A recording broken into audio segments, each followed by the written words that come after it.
Hello students, तो कैसे हैं आप लोग। आशा करता हूँ आप लोग ठीक होंगे। भारतीय भवन का फर्स्ट चैप्टर है जैव पराक्रम, उसका अति लघु उत्तरीय का प्रश्न ही है जो कि आप लोग के बीच में मैं इस वीडियो को अपलोड किया हूँ। आप लोग लाइक सब्सक्राइब और शेयर जरूर करें जिससे हम सभी यूट्यूबर मोटिवेट हो सके और आशा लगाकर और भी वीडियो डालें।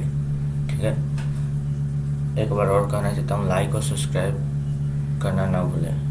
ठीक है दोस्तों, आगे बढ़ते हैं।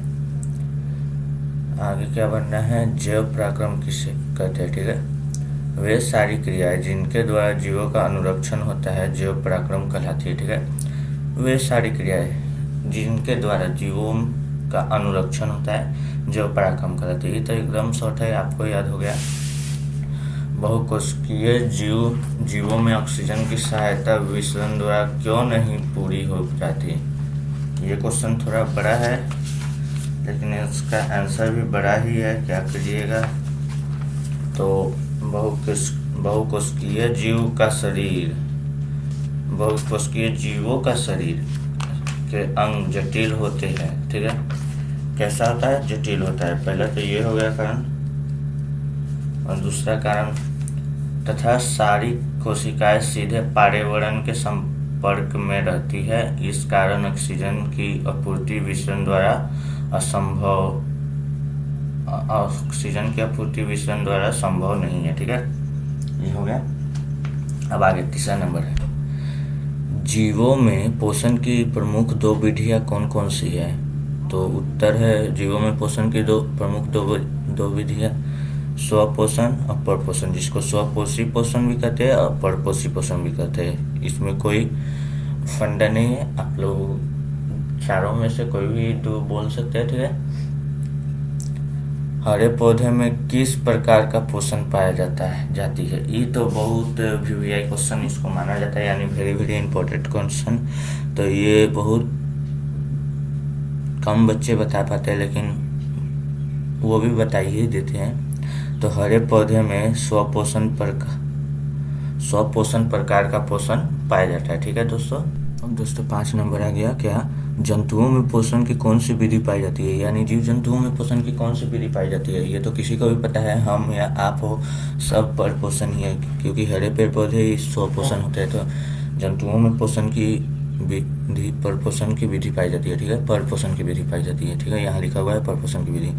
6 नंबर क्या है, 3 प्रकार की परपोषण विधियों के नाम लिखिए। तो वही 3 प्रकार के परपोषण विधि के नाम, मृत जीवी पोषण, परजीवी पोषण, प्राणी संपोषण। यहाँ गलत हो गया, इसमें वो बड़ी ना लगाइएगा, प्राणी संपोषण हो जाएगा। ठीक है, आगे बढ़ते हैं। 7 नंबर, संपूर्ण प्रकाश संश्लेषण की क्रिया का रासायनिक समीकरण क्या है। तो वही है 6O2 + 12H2O, जिसको सूर्य के प्रकाश या क्लोरोफिल मान के चलिए, तो वो तो समीकरण करके वो बन जाता है C6H12O6 + 6O2 + 6H2O। ओके, आगे बढ़ते हैं। प्रकाश संश्लेषण की प्रक्रिया में उत्पादों के रूप में क्या बनता है। ये है क्वेश्चन कुछ इम्पोर्टेंट, इसको भी पढ़ लीजिए। प्रकाश संश्लेषण की प्रक्रिया में उत्पादों के रूप में ऑक्सीजन बनता है। क्या बनता है, उपोत्पाद वही उपोत्पाद के रूप में ऑक्सीजन बनता है। ठीक है, अब 9 नंबर क्वेश्चन है, प्रकाश संश्लेषण की प्रक्रिया हरित लवक या क्लोरोप्लास्ट में ही क्यों होती है। तो इसका आंसर होगा क्योंकि क्लोरोप्लास्ट में क्लोरोफिल वर्णक पाए जाते हैं। ठीक है, 10 नंबर क्वेश्चन, प्रकाश संश्लेषण प्रक्रिया के लिए किन किन पदार्थों का आवश्यकता होती है। तो ये क्वेश्चन होता है, इसका आंसर क्या है, पहला क्लोरोफिल, दूसरा कार्बन डाइऑक्साइड, तीसरा जल और चौथा सूर्य का प्रकाश। ठीक है, और 11 नंबर क्या है, प्रकाश संश्लेषण प्रक्रिया के लिए पौधे CO2 कहाँ से प्राप्त करते हैं। तो इसका आंसर होगा, प्रकाश संश्लेषण प्रक्रिया के में पौधे को CO2 वायुमंडल से पत्तियों की यहाँ होगा कि भीतर कोशिकाओं के विसरण द्वारा पहुंचाते हैं। ठीक है, 12 नंबर क्वेश्चन क्या है, कवक एवं जीवाणु में प्रकाश संश्लेषण की प्रक्रिया क्यों नहीं हो पाती है। तो इसका आंसर होगा उत्तर, क्योंकि ये सूक्ष्म जीव है जो घुलित कार्बनिक पदार्थों के रूप में भोजन अवशोषित करते हैं। 13 नंबर क्वेश्चन होगा, पौधे के दृष्टिकोण से अमीबा तथा पैरामीशियम किस प्रकार के जंतु है? तो इसका उत्तर होगा पोषण की दृष्टिकोण से अमीबा तथा पैरामीशियम परजीवी पोषण जीव है। ठीक है, वही परजीवी पोषण है। 14 नंबर क्वेश्चन क्या होगा, मनुष्य का आहार नाल कौन कौन से मुख्य भागों में बांटा होता है? तो इसका आंसर होगा, मनुष्य का आहार नाल आमाशय, पकावाशय, पित्ताशय, छोटी आंत तथा बड़ी आंत आदि में बांटा होता है। ठीक है। 15 नंबर क्वेश्चन, ग्रसनी में स्थित 2 छिद्रों के नाम लिखिए। ठीक है, तो इसमें 2 छिद्र कौन सा होता है? निगल द्वार और कंठ द्वार। ये हो गया 15 नंबर। अब 16 नंबर क्वेश्चन पर आते हैं। ठीक है, मनुष्य में पाचन आहार नाल के किस भाग से शुरू होता है? ठीक है, तो मुंह से होता है, क्योंकि आप जब रोटी खाते हैं तो उसको मुंह में रखते हैं, तो यहीं से पाचन शुरू हो जाता है। ठीक है। और 17 नंबर क्वेश्चन क्या है, मनुष्य के आहार नाल के किस भाग में पचे हुए भोजन का अवशोषण होता है? तो इसका आंसर होगा, मनुष्य के आहार नाल के छोटी आंत में पचे हुए भोजन का अवशोषण होता है। तो 18 नंबर क्वेश्चन क्या है, क्लोरोफिल वर्णक कहाँ पाए जाते हैं? तो ये बहुत हल्का है, क्लोरोप्लास्ट में पाए जाते हैं। ठीक है। 19 नंबर है, प्रकाश संश्लेषण प्रक्रम द्वारा पौधे क्या निर्माण करते हैं? तो इसका उत्तर होगा भोजन। मृत जीवी को क्या कहते हैं? तो अपघटक। अपघटक मृत जीवी को कहते हैं। अब मृत जीवी को अपघटक कहिए या अपघटक को मृत जीवी कहिए, बात तो वही हुआ।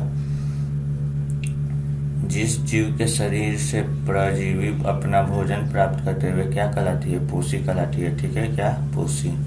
गोवत्सता में किस प्रकार का पोषण पाया जाता है? तो यहाँ पर इसका उत्तर कट चुका है, यहाँ पर होगा मृत जीवी, क्योंकि कोई चीज मरता है तो उसके ऊपर गोवत्सता पैदा होता है। ठीक है। अब हम लोग चलते हैं 23 नंबर क्वेश्चन पर। ये रहा 23 नंबर क्वेश्चन। 23 नंबर क्वेश्चन क्या है, पत्तियों का कौन सा अंग CO2 युक्त वायु का प्रवेश द्वार है? तो क्लोरोफिल या हरितलोक। वही क्लोरोफिल या हरितलोक, जहाँ पर रंध्र होती है, रंध्र के छिद्र से CO2 या वायु हरितलोक अंदर जाते हैं। ठीक है। पोषण की दृष्टि से जंतुओं को क्या कहा जाता है? तो पोषण की दृष्टि से जंतुओं को स्वपोषी तथा परपोषी कहा जाता है। अमीबा में भोजन का पाचन कहाँ होता है? तो इसका उत्तर होगा रसधानी में। अमीबा में भोजन का पाचन कहाँ होता है? तो रसधानी में होता है। मनुष्य में पाचन के लिए विशेष अंग को क्या कहते हैं? तो आहार नाल कहते हैं। मनुष्य के जीव के ऊपरी सतह पर पाई जाने वाली संरचना को क्या कहते हैं? स्वाद कलिया। जब तक स्वाद कलिया नहीं रहेगी, आपको कोई चीज खाइएगा तो उसका स्वाद ही नहीं बुझाएगा। ठीक है। मुख गुहा से भोजन कहाँ पहुँचता है? तो ग्रास नाली में, सीधे ग्रास नाली में, मुंह से सीधे ग्रास नाली में जाता है। 29 नंबर है, ग्रास नाली की दीवार में तरंग की तरह होने वाली सिकुड़न एवं फैलाव को क्या कहते हैं? तो इसको कर्माकुचन कहते हैं। ओके। अब हम लोग 30 नंबर क्वेश्चन पर चलते हैं। 30 नंबर क्वेश्चन पर आ गए, भोजन में मौजूद प्रोटीन को पेप्टोन में कौन सा एंजाइम परिवर्तित करता है? तो पेप्सिन करता है। ठीक है। आहार नाल के सबसे लंबे भाग को क्या कहते हैं? आहार नाल के सबसे लंबे भाग को बड़ी आंत कहते हैं। ठीक है। शरीर की सबसे बड़ी ग्रंथि क्या है? तो शरीर की सबसे बड़ी ग्रंथि यकृत ग्रंथि है। ठीक है। पाचन की क्रिया कहाँ पूर्ण होती है? तो पाचन की क्रिया रेक्टम में पूर्ण होती है। ठीक है। छोटी आंत एवं बड़ी आंत के जोड़ पर अवस्थित नली को क्या कहते हैं? तो छोटी आंत और बड़ी आंत के जोड़ पर अवस्थित नली को सिक्कम कहते हैं। ठीक है। अपचा भोजन स्थायी तौर पर कहाँ संचित रहता है? तो अपचा भोजन स्थायी तौर पर रेक्टम में संचित रहता है। ओके। अब जाने से पहले फिर से एक बार कह देना चाहता हूँ, चैनल को सब्सक्राइब और लाइक जरूर करें, जिससे हम लोग मोटिवेट हो सके और आगे का डालें।